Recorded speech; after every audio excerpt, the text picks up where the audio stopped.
Hello, everybody. We are going to take a look at how much analysts are estimating UiPath to grow in the next few years. We are going to look at revenue growth and earnings per share growth. And then I am going to give the stock a buy, sell, or hold rating based on the numbers and a fair price to earnings multiple according to me. If you like this concept, remember to subscribe to the channel and like this video, and I will make more of them. You can also comment on what stock you want me to do next. I am going to take the average number of what analysts think the growth will be going forward. So first, we can see that analysts expect revenue to reach $2.3 billion in 2027.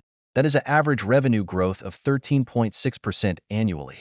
When it comes to earnings per share, they expect 75 cents in 2027. That is a growth of 482%. UiPath stock price today is $14. That means that if you buy the stock today, you are paying a price to earnings multiple of 18.7 for 2027 earnings, if these assumptions come true.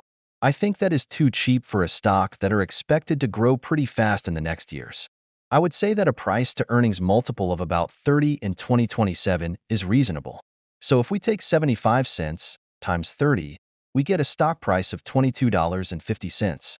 That means we can expect a return of 61% if these assumptions come true. That is a compounded annual growth rate of 12%. According to me, that is a buy on today's expectations. I do not own shares of UiPath at the moment. Tell me in the comments if you own shares or if you plan on buying. Remember to do your own due diligence. Don't take this as investment advice, only for inspiration. Please subscribe, share, and like this video. Thank you for watching.